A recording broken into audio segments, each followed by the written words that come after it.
is CBS News Miami. Good afternoon, and thank you for joining us. I'm Nasha Sherman, and welcome to CBS News Miami's 4 p.m. Quickcast. Let's take a look at today's top stories. The death toll in Texas right now is at 89, and that number could continue to rise. President Trump is expected to visit the area on Friday. CBS News Miami's Nidia Cavazos has the very latest. Camp Mystic has issued the statement saying it is grieving the loss of 27 campers and counselors who died during the devastating flooding that hit Central Texas over the 4th of July weekend.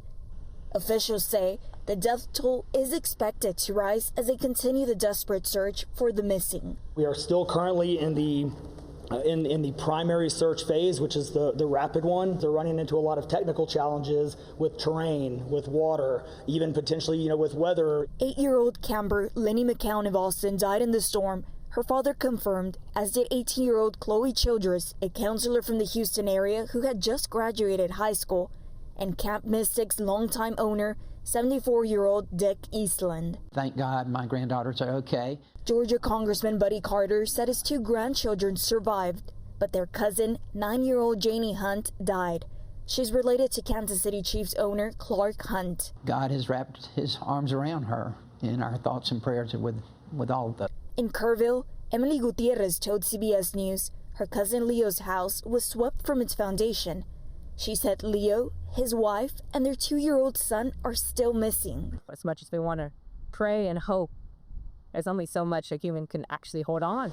All the muck, all the dirty water, all the trash, the trees. Jessica James says she's volunteering in search and rescue operations.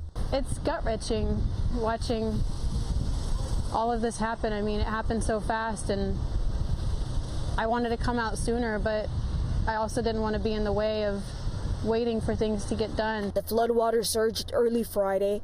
The National Weather Service says extreme rainfall caused the Guadalupe River to swell more than 20 feet in less than 1 hour. Nidia Cavazos, CBS News, Kerrville, Texas. When devastation occurs, organizations across South Florida are ready to jump into action and help with relief efforts.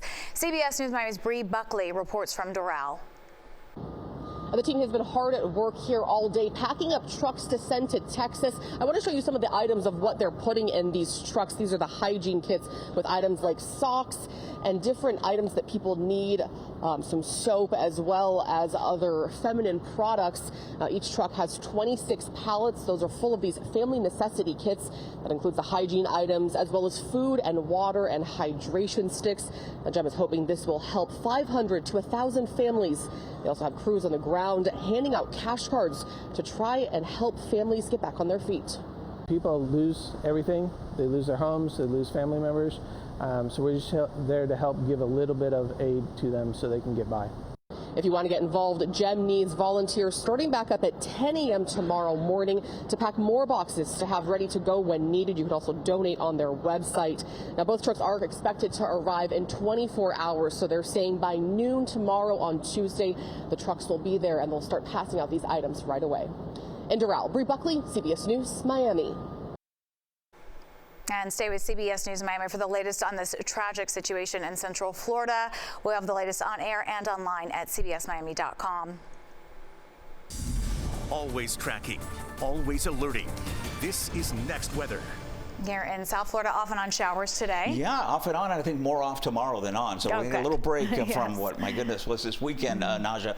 Plenty of showers and storms and plenty of lightning out there as well. We do have storms right now. They're moving out to the west. I think tomorrow we're going to get a big break, not much in the way of rainfall at all. And then as we head towards the middle end of the week, we'll start ramping up rain chances. But the flow this week, we talk about that all the time, is going to favor the Gulf. Last week, everything was piling up on the East Coast because we had a reverse wind. You see that flow coming from east to west. So once the storms mature and get really strong and all the lightning gets going and they're peaking, they end up on the other side. Now, they still come through along our sea breeze during the early afternoon hours, but during that time, we typically just get like a thin line of showers and storms as everything then comes out to the west. Right now, not tracking anything on radar. Next weather rain tracker picking up again on that movement towards the west. The only time with this pattern that we get additional storms late afternoon, evening, outflow boundaries. If a big storm kind of blows up near enough to our western neighborhoods, you can kind of get a little bit of redevelopment towards the evening. So that's something we'll watch for. I don't see that yet. And as we head into tomorrow, I mentioned a little pocket of drier conditions coming up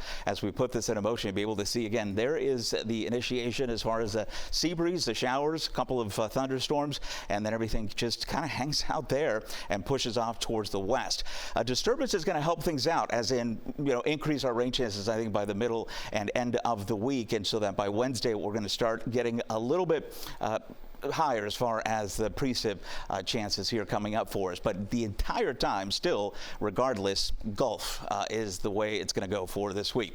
In the tropics, nothing to track right now. Things are nice and quiet, not just only for the next 7 days. Looked at the outlook really for the next couple of weeks. I don't see anything going deep into July. I mean, it is just quiet as can be across the Atlantic. Of course, we've had 3 systems now so far, but the sea storm done, and now we're looking for D, and we just don't find that over the next couple of weeks, so we're looking good. Now remember, you never want to characterize the season by what's happened so far. That's not the way it works, right? So this is where we are today. Even the month of July, it's very normal to have things kind of plateau and not get additional significant activity. But boy, once you get to August, look what happens between August and September. A huge spike that is still ahead of us. As we check in on the forecast for tomorrow, highs right around 90 once again. We'll keep rain chances at about 20%. I think that's the best we can do for your Tuesday. So pretty dry day. We'll ramp things up a little bit more so on Wednesday, but then Thursday and through the upcoming weekend, rain chances coming back to about 50%. Again, highs pretty normal for this time of year, near 90. Ivan, thank you. We are in hurricane season, and the Next Weather team is making sure that you are prepared. To find all the tools you need to help you get ready, just scan that QR code. You can also find our 1-hour special with important information for you and your family this hurricane season. Just go to cbsmiami.com. New details this afternoon on a horrific crash that shut down parts of the turnpike for hours in Broward County this morning. Officials are now investigating it as a wrong-way crash. CBS News Miami's Ted Scouten has the latest from Pompano Beach.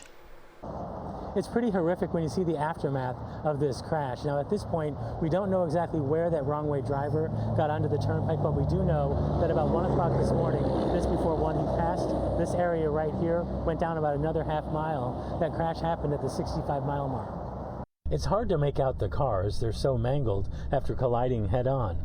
According to FHP, this white car was driving the wrong way on the turnpike just before 1 this morning, hitting this dark vehicle just south of the Pompano Beach Service Plaza. The white car burst into flames after hitting the concrete barrier. Both drivers were killed. 1 passenger survived. The suspected wrong-way driver is from Jensen Beach. He was alone in the car. The other driver is a 19-year-old man from the Orlando area. The survivor is 22 and lives in Key West. The crash had the northbound turnpike closed for hours between Commercial Boulevard and Atlantic. At this point, investigators are trying to figure out why this happened. Having covered similar stories to this one, there's a rule of thumb that you learn about, which is stay right at night. What that means is you stay on the right-hand side of the expressway when you're driving at night, as opposed to going on the inside lane, because statistics show that many times those wrong-way drivers are on those left lanes, the inside lane. In Pompano Beach, Ted Scout, CBS News Miami. The Trump administration announced 25% tariffs on Japan and South Korea today. It comes ahead of a meeting between the president and Israeli Prime Minister Benjamin Netanyahu. CBS News Miami's Erica Brown has the latest from the White House. President Trump and Israel's Prime Minister Benjamin Netanyahu meet at the White House Monday evening, where the two leaders are expected to discuss a new nuclear agreement with Iran following last month's strikes, as well as a proposed ceasefire between Israel and Hamas. The utmost priority for the president right now in the Middle East is to end the war in Gaza and to return all of the hostages. Ahead of the meeting, the father of one of the remaining Israeli hostages told CBS News they are counting on President Trump to seal the deal. We are hoping and asking President Donald Trump to make Netanyahu end the war and go to a hostage deal. An official briefed on the negotiations tells CBS News the current proposal is for a 60-day ceasefire with a phased release of hostages, Israeli troop withdrawals from parts of Gaza, and discussions on a permanent end to the conflict. President Trump is also escalating his trade war with newly announced 25% tariffs on Japan and South Korea beginning August 1st. We have these beautiful letters. White House Press Secretary Caroline Leavitt displayed letters sent to the two countries and said about a dozen more trade partners will soon receive similar letters. President Trump announced tariffs on dozens of countries back in April, but put a 90-day pause in place for negotiations. With that deadline approaching Wednesday, the White House now says trade partners will have until August 1st to make new deals. My mailbox was full last night with a lot of new offers, a lot of new proposals, so it's going to be a busy couple of days. So far, only two countries, Vietnam and the United Kingdom, have finalized new trade agreements. Erica Brown, CBS News, the White House. When we come back, cashing in on big summer sales.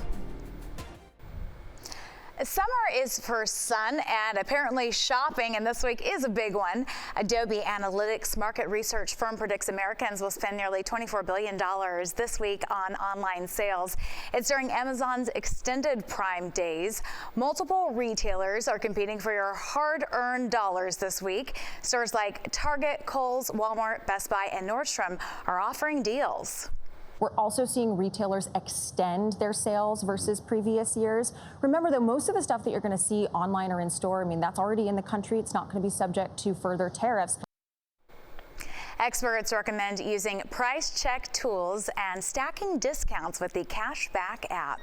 And that does it for your CBS News Miami Quickcast. I'm Naja Sherman. Stay tuned for more news right here on CBS News Miami, and have a great day.